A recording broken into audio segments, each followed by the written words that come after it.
उम्मीद करते हैं कि बड़ी वीडियो बड़ी ही तेजी ਨਾਲ वायरल हुई है।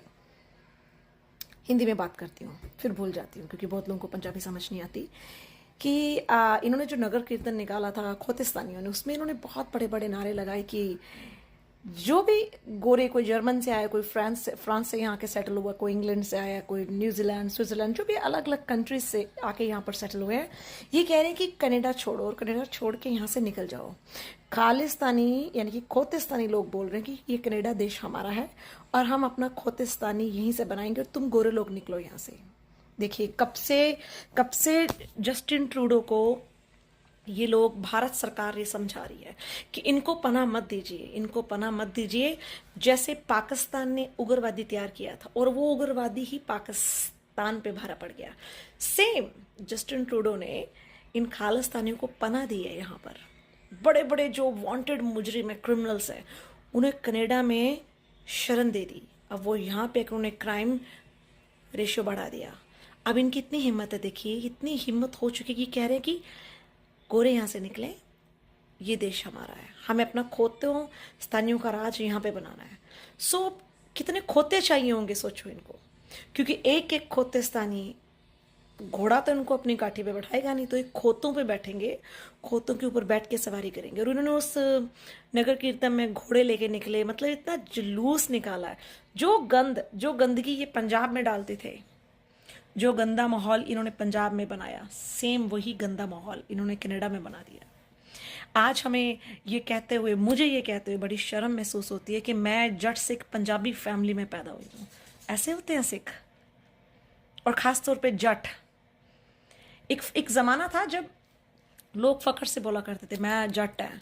आज शर्म आती है कि मैं जट हाँ, क्योंकि ख़ास तौर पे जितने खोतिस्तानी ये जट हैं, जट सिख, इन्होंने इतनी गंदगी डाल दी। मैं कहती हूँ इन्होंने बुरा हाल कर दिया कनाडा में। और जस्टिन ट्रूडो का जो बाप था, तब इंदिरा गांधी ने भी उसको ये बात समझाई थी। उसके ना तो उसके बाप के दिमाग में ये बात घुसी, ना ये ट्रूडो के दिमाग में घुसी। और अब आ गया ट्रंप अमेरिका में, और ट्रंप इन खोतिस्तानियों पर लगाम डालेगा। आप भी यहीं पे हैं, मैं भी यहीं पे हूँ, देख लीजिए। क्राइम रेशियो जो इतनी ज़्यादा बढ़ गई है कनाडा में, जट पंजाबी लोग ये इतने मंद बुद्धि लोग हैं, और इनको इतना दिमाग, इनको जब बच्चे को पोलियो होता है उसका कोई ना कोई अंग विकलांग हो जाता है, इनको सालों को दिमाग का पोलियो हुआ है। ये अपनी बीवियों के साथ जितना डोमेस्टिक वायलेंस करते हैं जट फैमिलीज, उतनी कोई करता नहीं होगा। ये अपनी बीवियों को घर में गुलाम बना के रखते हैं, और कनाडा में भी इनका ये हाल है। इनकी बीवियां इनके थप्पड़ मुक्के कसून खाती हैं, पर 911 को कॉल कभी नहीं करती, क्योंकि वो डिपेंड है इनकी कमाई के ऊपर। ऑलमोस्ट तो डिपेंड ही है कि डिवोर्स हो गया, खर्चे कैसे उठाएंगे, बच्चे कैसे पलेंगे, ये कैसे होगा, वैसे होगा।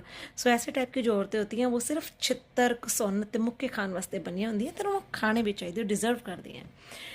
तो अब कनाडा धीरे धीरे सख्ती कर रहा है, क्योंकि जो जगमीत सिंह है वो तो कट्टर खालिस्तानी है। अब उसको भी उसकी पोस्ट जाती हुई नज़र आ रही है, क्योंकि इन लोगों ने जो गंद डाला ना कनाडा में, और इनके साथ जिसने गंद डाला वो है जस्टिन ट्रूडो, जगमीत सिंह। जो भी ये मेरी वीडियो आज सुन रहे हैं, देख रहे हैं, मैं सबसे ही गुजारिश करूँगी, एक सिंगल वोट भी जस्टिन ट्रूडो और जगमीत सिंह को नहीं देने का।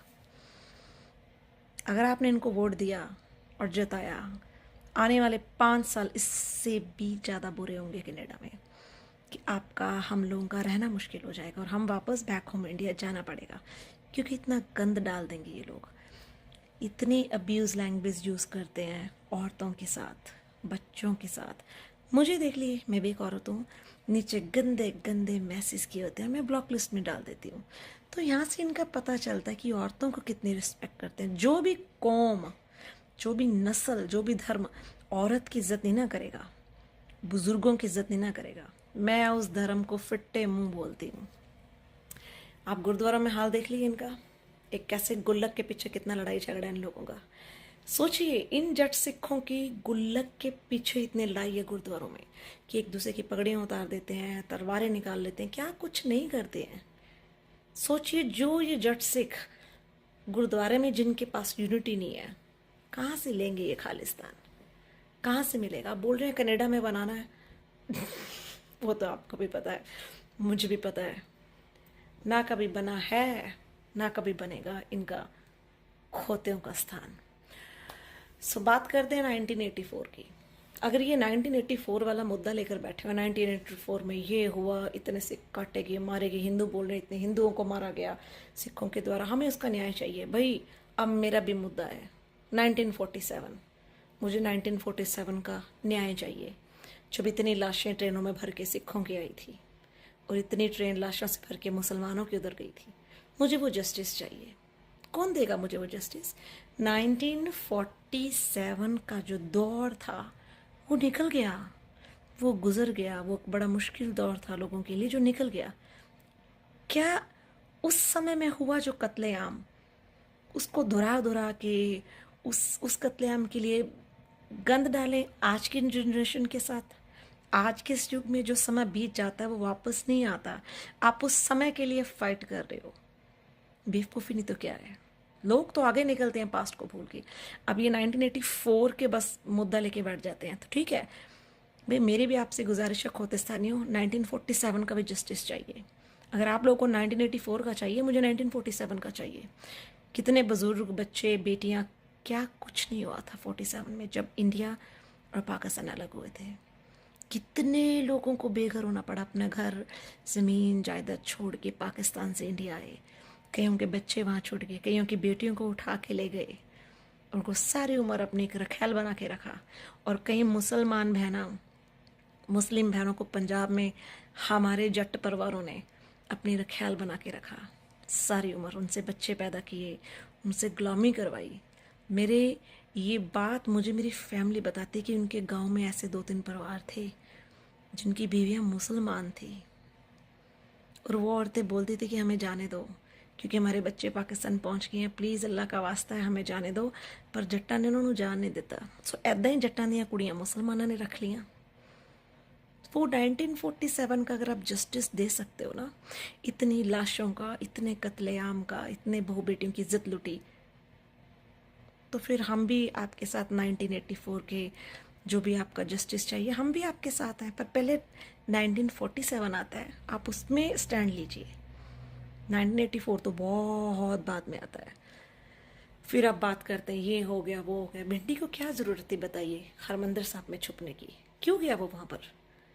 जो एक संत होता है ना, वो अपने बच्चों को बचाता है। वो कहता है सब गोलियां मेरे सीने पे लग जाएं, पर मेरी प्रजा को, मेरे जो सेवादार हैं, चेले हैं, इनको कुछ नहीं होना चाहिए। पर उस बंदे ने तो 2 दिन हरमंदिर साहब में अटैक होने से 2 दिन पहले उसने अपने बीवी बच्चे गायब कर दिए थे वहाँ से, और अपने जैसे चेले वेले थे वो सब मरवा दिए।